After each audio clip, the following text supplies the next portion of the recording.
शिल्पी और प्रणव की शादी को अभी 1 ही साल हुआ था। शिल्पी के 2 भाई थे, माधव और राघव, लेकिन प्रणव अपने घर का इकलौता बेटा था। शिल्पी बार बार अपने मायके जाया करती थी। प्रणव के कई बार समझाने पर भी शिल्पी को ये बात समझ में नहीं आ रही थी कि ज़रूरत से ज़्यादा मायके जाने से मायके में प्रॉब्लम आ सकती है। क्या शिल्पी, तुम 1 साल में कम से कम 10 बार मायके जा चुकी हो। अरे, लोकल मायका होने का फ़ायदा तो होगा ही ना। और वैसे भी मायके जाती हो तो काम भी नहीं करना पड़ता ना, सारा काम भाभियाँ कर लेती है। ऊपर से गॉसिप हो जाती है, वो अलग। गॉसिप? कैसी गॉसिप शिल्पी? अरे प्रणव, 2 भाभियाँ हैं ना, तो कुछ ना कुछ चलता ही रहता है। अभी कल की ही बात सुनो, बड़ी भाभी अपने लिए ज्वेलरी खरीद कर लाई और मम्मी को बताया ही नहीं। तो क्या? तो क्या मतलब? अरे, दोनों भाइयों का बिजनेस साथ में है। ऐसे में अगर एक भाभी महंगी ज्वेलरी खरीदेंगी तो दूसरी को प्रॉब्लम नहीं होगी क्या? हाँ तो ठीक है ना, दूसरी भाभी को नहीं बताना चाहिए, वरना दोनों में वैसे ही झगड़ा हो जाएगा। अरे, झगड़े की क्या बात है। मैंने तो अपनी छोटी भाभी को बस ये सलाह दी कि अगर बड़ी भाभी अपने लिए गहने ला सकती है तो उनका भी पूरा अधिकार बनता है अपने लिए गहने लाने का। ये तुमने ठीक नहीं किया शिल्पी। अरे, लेकिन इस पे गलत क्या है? अरे अभी नहीं, तुम्हें बाद में चलेगा कि इसमें गलत क्या है। प्रणव अपनी पत्नी शिल्पी को समझाने की बहुत कोशिश करता है, लेकिन शिल्पी की समझ में कोई बात नहीं आती। वो बार बार अपने मायके जाती रहती है और वहाँ जाकर कुछ न कुछ गॉसिप करती रहती है। एक दिन जब शिल्पी गई हुई थी और वापस लौटी तो उसकी सास रमा ने उसे अपने पास बुलाया। शिल्पी बेटा, ज़रा इधर तो आओ मेरे पास। जी मम्मी जी, क्या हुआ बताइए ना। या आज शॉपिंग किस लिए करके आई हो, कुछ खास है क्या? हाँ मम्मी जी, मेरी छोटी भाभी का बर्थडे है तो मैं उनके लिए गिफ्ट लेकर आई थी। कल सुबह मायके जा रही हूँ ना। कोई ज़रूरत नहीं है बात बात पर मायके जाने की। लेकिन मम्मी जी, अचानक क्या हुआ? कुछ नहीं हुआ, बस ऐसे ही नहीं जाना, मैंने कहा ना, इसलिए। अरे मम्मी जी, मैं शाम तक लौट आऊँगी ना। नहीं बहू, अब से तुम ये बार बार बात बात पर मायके नहीं जाओगी। अपनी सास की बात सुनकर शिल्पी नाराज़ हो जाती है और मुंह फुलाकर बैठ जाती है। शाम को जब प्रणव ऑफिस से लौट कर आता है तो शिल्पी को नाराज़ देखकर उसे कुछ समझ में नहीं आता। वो शिल्पी से इसकी वजह पूछता है और शिल्पी उसे अपनी सास की सारी बात बता देती है। ये सुनकर एक बार के लिए प्रणव को भी अजीब लगता है कि इससे पहले तो रमा जी ने कभी शिल्पी को मायके जाने से मना नहीं किया था, लेकिन अब अचानक कैसे मना कर दिया। प्रणव अपनी माँ के पास जाता है। क्या हुआ माँ, आपने शिल्पी को मना क्यों कर दिया? अरे बेटा, इस तरह बार बार मायके जाना ठीक बात नहीं है। अब अच्छा थोड़ी ना लगता है कि हमारी बहू रोज़ रोज़ अपने घर जाकर बैठ जाए। क्या बात है मम्मी, कुछ हुआ है क्या? अभी तक तो कुछ नहीं हुआ बेटा, लेकिन कल को कुछ हुआ तो तुम्हें अच्छा नहीं लगेगा। लेकिन बात क्या है मम्मी? अरे बेटा, मैंने कहा ना, वो नहीं जाएगी मायके तो नहीं जाएगी। इस तरह रमा जी के मना करने पर शिल्पी अपने मायके नहीं जाती, लेकिन अब वो सारा दिन फ़ोन पे अपने मायके वालों से बात करती रहती और इस बात का पता रमा जी को चल जाता है। वो कई बार इस बात के लिए शिल्पी को रोकने की कोशिश भी करती है, लेकिन वो समझती ही नहीं। आखिर में रमा जी थक जाती है और शिल्पी से कुछ कहना ही बंद कर देती है। कुछ महीनों के बाद एक दिन सुबह के वक्त शिल्पी अपनी सास के पास आती है। मम्मी जी, अब तो पूरे 2 महीने हो चुके हैं, मुझे अपने घर जाना है। हाँ मम्मी, अब तो शिल्पी को जाने दीजिए। देखो बहू, अगर कोई ज़रूरी काम नहीं है तो जाने की कोई ज़रूरत नहीं है। मुझे अपनी माँ से मिलना है मम्मी जी, आप मुझे जाने दीजिए ना, वरना मैं आपकी परमिशन के बिना ही चली जाऊंगी। इस बार रमा जी के लिए शिल्पी को रोकना मुश्किल हो जाता है और वो उसे जाने देती है। शिल्पी जब अपने मायके के घर में पहुंचती है तो ये देखकर हैरान रह जाती है कि उसके मायके में पहले एक रसोई हुआ करती थी, लेकिन अब उसके दोनों भाइयों की रसोइयाँ अलग अलग हो चुकी थी और उसके माँ पापा को एक वक्त का खाना एक के घर तो दूसरे वक्त का खाना दूसरे भाई के घर खाना होता था। अरे मम्मी, ये सब क्या हो गया? ये दोनों भाभियाँ अलग अलग कैसे हो गई? अब क्या बताऊँ बेटा, इन दोनों के आए दिन के झगड़ों की वजह से दोनों भाइयों के बीच भी लड़ाई रहने लगी, इसलिए मैंने और तेरे पापा ने दोनों को अलग करना ही सही समझा। मम्मी, अगर मैं सही टाइम पे यहाँ आ जाती ना तो मेरे मायके का बंटवारा नहीं होता। लेकिन मेरी सास ने मुझे पिछले 2 महीने से आने ही नहीं दिया। बेटा पता नहीं हमारे हंसते खेलते परिवार को क्या हो गया। अरे कुछ दिन पहले तक सब कितने प्यार से रह रहे थे, अब देखो सब अलग अलग हो गए। मम्मी आप कहो तो मैं भाभी से बात करती हूँ। नहीं बेटा, कोई फ़ायदा नहीं अब बात करने का। अभी तू जाएगी तो तुझे भी उल्टा सीधा सुना देगी। मम्मी साफ साफ बताओ ना, आखिर हुआ क्या है? तेरी दोनों भाभी आपस में लड़ रही थी, इसकी बात उधर उसकी बात इधर, जाने कैसे दोनों के अंदर की बातें एक दूसरे तक पहुंच गई। मेरे तो कुछ समझ में नहीं आ रहा कि ये कैसे हुआ। अब शिल्पी को इस बात का एहसास हो जाता है कि कई बातें तो उसने ही एक दूसरे तक पहुंचाई थी, इसलिए वो चुपचाप वहाँ से अपने ससुराल आ जाती है। सास और प्रणव के पूछने पर भी शिल्पी कुछ नहीं कहती, क्योंकि उसे अपनी गलती का एहसास हो चुका था। अब शिल्पी अपने मायके जाना छोड़ देती है और ये देखकर रमा जी और प्रणव को आश्चर्य होता है। प्रणव और रमा जी के कहने पर भी शिल्पी अपने मायके नहीं जाती। एक दिन रमा जी शिल्पी को अपने पास बुलाती हैं और उसे एक बात बताती है, जिसे सुनकर शिल्पी हैरान रह जाती है। उसे अपनी गलती का एहसास भी होता है और ये भी पता चल जाता है कि रमा जी पहले उसे मायके जाने से क्यों रोक रही थी। आगे क्या हुआ? शिल्पी मायके गई या फिर मायके जाना ही छोड़ दिया? अपने दोनों भाइयों के घर का बंटवारा हो जाने के बाद जब शिल्पी ने अपने मायके जाना छोड़ दिया तो इस बात से रमा जी को बहुत आश्चर्य हुआ। लेकिन फिर उन्होंने एक दिन शिल्पी को अपने पास बुलाया और एक बात बताई, जिसे सुनने के बाद शिल्पी को अपने किए पर बहुत पछतावा हुआ। क्या बात है मम्मी जी, आप मुझे कौन सी बात बताना चाहती हैं? देखो बेटा, एक दिन मैंने तुम्हें अपने मायके जाने से मना किया था, याद है तुम्हें? तुम कितनी ज़्यादा नाराज़ हो गई थी। हाँ मम्मी जी, मुझे अच्छी तरह याद है, और उसके 2 महीने तक तो मैं मायके गई भी नहीं थी, सिर्फ आपके कहने पर। अच्छा किया बहू जो तुम नहीं गई। देखो तुम मेरे घर की इज्जत हो और मैं नहीं चाहती कि तुम कहीं पर जाओ तो तुम्हारा अपमान हो। ये आप क्या कह रही हैं मम्मी जी? अपने मायके जाने में भला कैसा अपमान? वो मेरा घर है, मेरे माँ बाप है, वहाँ जाने से मेरा अपमान कैसे हो सकता है? अरे बहू, उस दिन जब तुम मार्केट गई थी ना, तो तुम्हारे पीछे से तुम्हारी छोटी भाभी हमारे घर आई थी। यही तो मैं आपसे कहती हूँ ना मम्मी जी, अगर मैं 4 दिन अपने भाई के घर नहीं जाती तो मेरे भाभियों को मेरी याद सताने लग जाती है।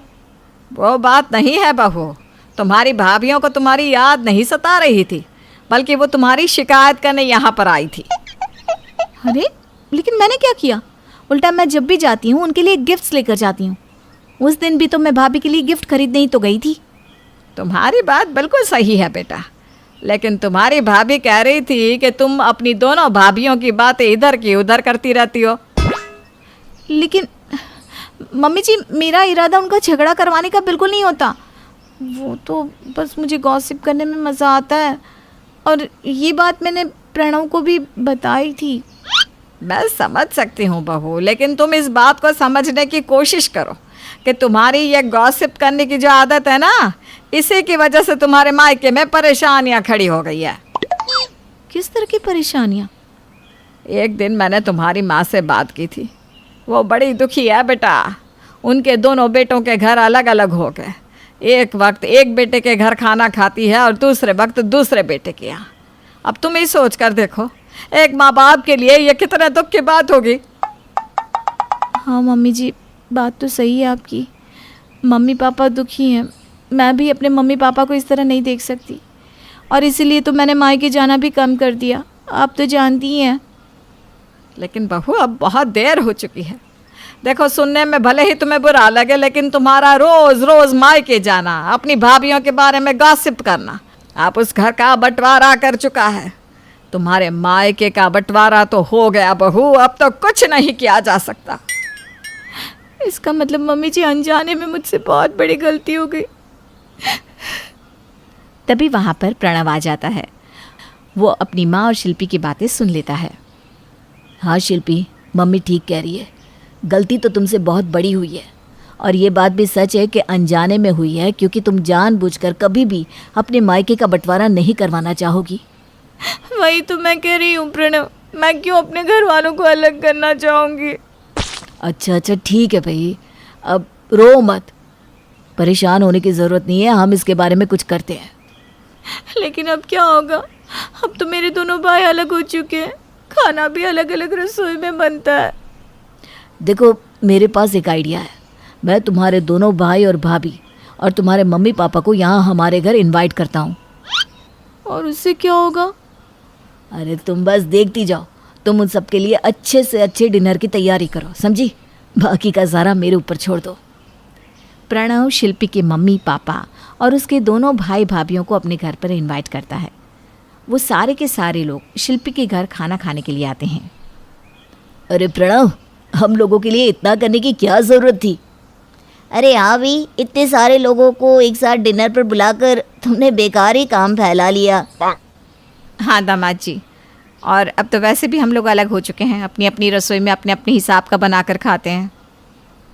अरे लेकिन ऐसे मौके रोज़ रोज़ तो नहीं मिलते ना। आज साथ में बैठकर डिनर करते हैं। सच कहूँ बेटा, साथ में बैठकर डिनर किए तो बहुत वक्त हो गया। पहले तो रोज़ ही साथ खाते थे, फिर कभी किसी त्योहार पर, और अब तो कोई एक दूसरे के साथ खाना ही नहीं खाता। सही कहती है मम्मी जी, घर का बंटवारा होने के बाद तो सब कुछ जैसे बिखर सा गया है। अरे देखिए ना, आज हम सारे के सारे लोग एक साथ बैठकर खाना खा रहे हैं, तो कितना मज़ा आ रहा है। शिल्पी, मुझे ये चावल की खीर बिल्कुल पसंद नहीं है। ये तुम प्लीज़ मुझे मत परोसना। अरे भैया, लेकिन चावल की खीर तो मुझे बहुत पसंद है। आप एक काम करो, आपकी खीर भी मुझे ही दे दो। माधव बेटा, चिंता मत करो, प्रणव को सेवइयों की खीर बहुत पसंद है और वो भी फ्रिज में रखकर खाने वाला था, तो मैंने सुबह ही बनाकर रख दी है। अब तक तो बहुत ठंडी भी हो गई होगी, बिल्कुल वैसी ही जैसी प्रणव को पसंद है। अरे वाह आंटी जी, ये आपने क्या कह दिया? सेवई की ठंडी खीर तो मेरी भी फेवरेट है। लेकिन भैया, खीर तो सिर्फ एक कटोरी है, आप और प्रणव दोनों कैसे खाएंगे? अरे तो क्या हुआ, मैं चावल की खीर खा लेता हूँ और माधव भैया को सेवई की खीर दे दो। अब देखो, सब साथ में रहते हैं तो ये फ़ायदा तो होता ही है कि एक दूसरे का मिल बांट कर खा सकते हैं। हाँ, वैसे आप ठीक कहते हैं दामाद जी। पता नहीं हम लोग अलग क्यों हो गए। माफ़ करना भाभी, लेकिन मेरी गॉसिप करने की आदत ने आप दोनों भाभीयों को अलग कर दिया, जबकि आप दोनों में एक दूसरे को लेकर काफ़ी प्यार है। लेकिन आज यहाँ पर आने के बाद और एक साथ बैठकर खाना खाने के बाद लग रहा है कि हमें इस बंटवारे को ख़त्म कर देना चाहिए और फिर से एक साथ ही रसोई में खाना बनाना चाहिए। अगर ऐसा हो गया ना बेटा, तो बहुत अच्छा होगा। अपने दोनों बेटों को अलग होते देख मुझे बहुत तकलीफ़ होती है। मैं चाहता हूँ कि तुम सब प्यार से एक साथ रहो। शाम का खाना हम सब मिल बैठ कर एक साथ खाएं। ठीक है पापा, आप जैसा कह रहे हैं वैसा ही होगा। हाँ पापा, अब हम इस बंटवारे को ख़त्म करके फिर से पहले की तरह एक साथ रहा करेंगे। देखा आप लोगों ने, एक साथ रहने में बहुत ताकत है। और मैं आप सबसे वादा करती हूँ कि आज के बाद कभी कोई बेकार की गॉसिप नहीं करूँगी। हाँ, लेकिन मायके आती रहूँगी। शिल्पी की बात सुनकर सब लोग हंसने लगते हैं और इस तरह प्रणव की एक कोशिश ने शिल्पी के मायके का बंटवारा खत्म कर दिया और वो लोग फिर से खुशी खुशी एक दूसरे के साथ रहने लगते हैं। सुधीर और उर्मिला के दो छोटे छोटे बच्चे थे। उनकी शादी को लगभग 10 साल हो चुके थे। लाइफ में सब कुछ एकदम परफेक्ट था। सुधीर की नौकरी अच्छी थी और उर्मिला अपने दोनों बच्चों और सुधीर की माँ यानी कि अपनी सास को बहुत अच्छे से संभाल कर रखती थी। पूरे परिवार को अच्छे से संभाला हुआ था। उर्मिला की इसी बात से सुधीर काफी खुश रहता था। उर्मिला और सुधीर एक दूसरे से बहुत प्यार करते थे और एक दूसरे की जरूरतों का पूरा ख्याल रखते थे। उर्मिला, मुझे ऑफिस के टूर से मुंबई जाना है, तुम जरा मेरी पैकिंग कर दो ना। बस अभी बच्चों का होमवर्क करवा के मैं आपकी पैकिंग कर देती हूँ, 5 मिनट रुक जाइए प्लीज। उर्मिला बेटा, मेरी दवाई खत्म हो गई है, जरा वो भी ला कर दे दो। मम्मी जी, बच्चों का होमवर्क करके सुधीर की पैकिंग करके मैं बस जल्दी से जाके आपकी दवाई ले आती हूँ।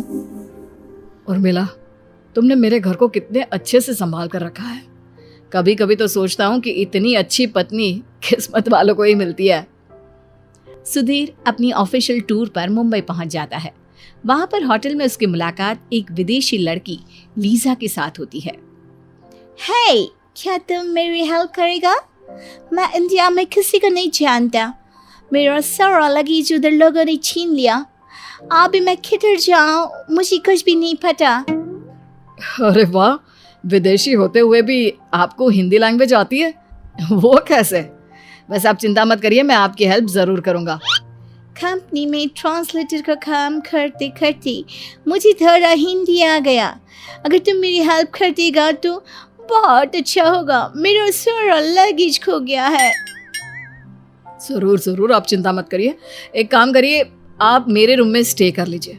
चाहे तो आप मेरी कुछ चीज़ें भी यूज़ कर सकती हैं। Thank you so much. मुझे लगता था कि इंडिया के सब लोग बहुत गंदे हैं, लेकिन तुम तो बहुत अच्छा निकला। मैं तुमको सच में पसंद करता। लीजा, तुम भी बहुत अच्छी हो, कितनी ब्यूटीफुल, और तुम्हारा नेचर भी बहुत प्यारा है। चलो हम दोस्त बन जाते हैं। सुधीर लीजा का लगेज ढूंढने में उसकी मदद करता है और वो दोनों 2-3 दिन साथ में ही रहते हैं। 3 दिन के बाद लीजा, तुम्हारे जैसी लड़की से मिलना वाकई में बहुत अच्छा था। मुझे तुम्हारे साथ रहकर बहुत अच्छा लगा। You are so sweet Lisa. मैं भी तुमसे एक बात कहना चाहती हूँ। क्या मैं पूरा लाइफ तुम्हारे साथ रह सकती? देखो, मैं तुमको बहुत पसंद करती। I want to marry you. Seriously? क्या तुम पूरी लाइफ मेरे साथ रहना चाहती हो? Of course, I like you. तुम मुझे बहुत अच्छा लगता। अगर ऐसी बात है तो तुम मेरे साथ चलो, मैं तुम्हें अपनी फैमिली से मिलवाऊंगा। घर पहुंचने के बाद अरे सुधीर बेटा, ये विदेशी लड़की कौन है तुम्हारे साथ? मम्मी जी, ज़रूर सुधीर की कोई ऑफिस की दोस्त होगी। क्यों सुधीर, ठीक कहा ना मैंने? हाँ उर्मिला, ये मेरी बहुत अच्छी दोस्त है। वो कहना इसका सामान गुम हो गया था, बहुत परेशान थी, तो मैं इसे अपने साथ ले आया। ये तो आपने बहुत अच्छा किया। किसी की मदद करना बहुत अच्छी बात होती है। लीजा, आओ मैं तुम्हें तुम्हारा कमरा दिखाती हूँ। उर्मिला लीजा को उसके कमरे में छोड़ देती है। उर्मिला के जाने के बाद सुधीर लीजा के कमरे में पहुंचता है। देखो सुधीर, मैं इतनी देर से चुप रहा क्योंकि मुझको कुछ भी नहीं पता था कि ये लड़की तुम्हारा वाइफ है। तुम मुझको बताया क्यों नहीं? क्या बताता लीजा? कि मेरे 2 बच्चे हैं, पत्नी है। सच कहूँ तो मैं तुमसे बहुत प्यार करने लगा था और अब मैं भी तुम्हारे साथ रहना चाहता हूँ। क्या तुम सच बोलता? अगर ऐसा है तो कोई बात नहीं, हम दोनों शादी कर लेगा और इस बारे में तुम्हारी वाइफ को कुछ नहीं बताना। थैंक यू लीजा, तुम बहुत समझदार हो। तुमने कितनी आसानी से मेरी प्रॉब्लम को सॉल्व कर दिया। 2 दिन के बाद रात के वक्त सुधीर के कमरे में सोते सोते अचानक से उर्मिला की आंख खुलती है और वो देखती है कि सुधीर अपने बिस्तर पर नहीं था। अरे, सुधीर कहाँ चले गए? अभी तो यहीं थे। मैं बाहर जाकर देखती हूँ। सुधीर को ढूंढते हुए उर्मिला बाहर आती है। उसे लीजा के कमरे से कुछ आवाज़ें सुनाई देती है। वो वहाँ जाकर देखती है। सुधीर, आप इतनी रात को लीजा के कमरे में क्या कर रहे हैं? और तुम दोनों इस तरह एक साथ? हमको पहले ही बता देना चाहिए था। तुम्हारा हस्बैंड सुधीर और मैं एक दूसरे से प्यार करता, शादी करना चाहता। सुधीर, ये लड़की क्या कह रही है? समझाओ इसे जरा। लीजा ठीक कह रही है उर्मिला। मैं लीजा को बहुत पसंद करता हूँ और अब हम दोनों एक दूसरे के साथ रहना चाहते हैं। लेकिन सुधीर, हमारा क्या? हमारी शादी को 10 साल हो चुके हैं। 2 छोटे छोटे बच्चे हैं हमारे। तुमने उनके बारे में कभी नहीं सोचा? मैं बच्चों को छोड़कर कहीं नहीं जा रहा। उनकी जिम्मेदारी से मैं पीछे नहीं हट रहा हूँ। चाहो तो तुम भी मेरी पत्नी बनकर रह सकती हो, लेकिन अब मैं लीजा के बिना नहीं रह पाऊंगा। सुधीर, तुम्हारा दिमाग खराब हो गया है क्या? ये तुम कैसी बातें कर रहे हो? इस लड़की को अभी के अभी अपने घर से बाहर निकालो। मैं कहीं नहीं जाएगा। मैंने और सुधीर ने खुद में मैरिज किया और अब मैं उसकी लीगल वाइफ हूँ। ये तुमने ठीक नहीं किया सुधीर। मैंने जिंदगी भर तुम्हारे घर की जिम्मेदारियां संभाली और उसके बदले में तुमने मेरे साथ ये सब किया। अगले दिन। अरे उर्मिला बेटा, इतनी सुबह सुबह सामान पैक करके कहाँ जा रही हो तुम? और तुम रो क्यों रही हो बेटा? मम्मी जी, आपके बेटे ने मेरे साथ जो किया है उसके बाद मेरा यहाँ रुकने का कोई फायदा नहीं है। लेकिन किया क्या है मेरे बेटे ने? आप जानती हैं मम्मी जी, सुधीर के साथ जो लड़की आई है ना, लीजा, वो सुधीर से प्यार करती है और सुधीर भी उसके साथ रहना चाहते हैं, मेरे साथ नहीं। ये तुम क्या कह रही हो? मुझे नहीं चाहिए वो विदेशी लड़की अपने घर में। मैं अभी सुधीर से कहकर उसे घर से बाहर निकलवाती हूँ। थोड़ी देर बाद, सुधीर, ये मैं क्या सुन रही हूँ? तुम उस विदेशी लड़की के साथ शादी करना चाहते हो? हाँ मम्मी, आपने बिल्कुल ठीक सुना। मैं और लीजा एक दूसरे को बहुत पसंद करते हैं और मैं उसके साथ रहना चाहता हूँ। अरे दिमाग खराब हो गया है तुम्हारा? 10 साल से जो लड़की तुम्हारा घर संभाल रही है, उससे छोड़कर इस विदेशी लड़की को घर में रखना चाहते हो? अरे ऐसा भी क्या जादू कर दिया उसने तुम पर? मम्मी, कोई जादू नहीं किया है। लीजा मॉडर्न है, आजकल के ज़माने की है। उर्मिला को देखिए, शादी के 10 साल में ही कैसी हो गई है। वो पुराने ज़माने की लड़कियों की तरह रहने लगी है। बहुत बदल गया मेरा बेटा। अरे शादी करके ले आया था तू उर्मिला को इस घर में, और अब उसे ही घर से बाहर निकालना चाहता है। नहीं, मैंने उर्मिला को घर से बाहर जाने के लिए नहीं कहा माँ। वो चाहे तो यहाँ रह सकती है, बच्चों के साथ रह सकती है, आपके साथ रह सकती है, लेकिन लीजा भी यहीं रहेगी। उर्मिला बेटा, मैं जानती हूँ अब सुधीर को समझाने का कोई फायदा नहीं। अब जो भी करना है तुम अपने आप करो। तुम्हारा जो भी फैसला होगा हमें मंजूर होगा। उर्मिला अपनी सास को अकेले में लेकर जाती है और उससे बात करती है। मम्मी जी, आपको परेशान होने की कोई ज़रूरत नहीं है। आप सुधीर को मत बताना कि मैं ये घर छोड़कर जाने का नाटक कर रही हूँ। क्या मतलब? मैं कुछ समझी नहीं बहू। देखिए मम्मी जी, सुधीर को अभी वो लड़की अच्छी लग रही है क्योंकि वो मॉडर्न है, लेकिन जब मैं बच्चों की और इस घर की जिम्मेदारी उस लड़की पर छोड़कर चली जाऊंगी तो अपने आप सबकी अकल ठिकाने आ जाएगी। हाँ, ये तूने ठीक कहा बेटा। अगर हम सुधीर को जबरदस्ती ये सब करने के लिए कहेंगे तो वो कभी नहीं मानेगा। तुम्हारा प्लान बिल्कुल सही है। तुम कुछ दिन के लिए यहाँ से चली जाओ। उर्मिला के जाने के बाद, लीजा, अब तुम इस घर की बहू बन गई हो ना, तो सारे काम भी तुम्हें ही करने होंगे। जाओ, जल्दी से जाओ और जैसा खाना इंडिया के लोग खाते हैं ना, ऐसा बना कर लाओ। जी मम्मी जी, मैं बस अभी आधे घंटे में सारा खाना बना दूंगी। थोड़ी देर बाद, लीजा, खाना बना दिया तुमने? जरा दिखाओ तो क्या बनाया है। ये देखिए, चपाती, दाल और सब्जी सब कुछ अच्छे से बना दिया है मैंने, और हाँ, साथ में खीर भी बनाई है। देखा माँ, लीजा मॉडर्न होने के साथ साथ घर के सारे काम भी करना जानती है, इसीलिए तो ये मुझे अच्छी लगती है। वाकई में ये विदेशी लड़की तो सारे काम कर लेती है। लगता है मेरा और उर्मिला का प्लान फ्लॉप होने वाला है। मुझे कुछ और ही करना पड़ेगा। अगले दिन, बहू, पैरों में बहुत दर्द हो रहा है, जरा मेरे पैरों में तेल तो लगा दो। जी मम्मी जी, अभी लगा देती हूँ। देख बहू, ये दवाई वाला तेल है, इसमें ना अजीब सी बदबू आती है। तुम्हें कोई प्रॉब्लम तो नहीं ना? अरे मम्मी जी, आपके पैरों में दर्द होता तो मुझको दवाई लगाने में क्या प्रॉब्लम होता? मैं अच्छा मसाज करने का कोशिश करेगा। मम्मी, आप लीजा से कुछ भी करवा लो, वो सब कुछ कर लेती है, उसमें कोई कमी नहीं है।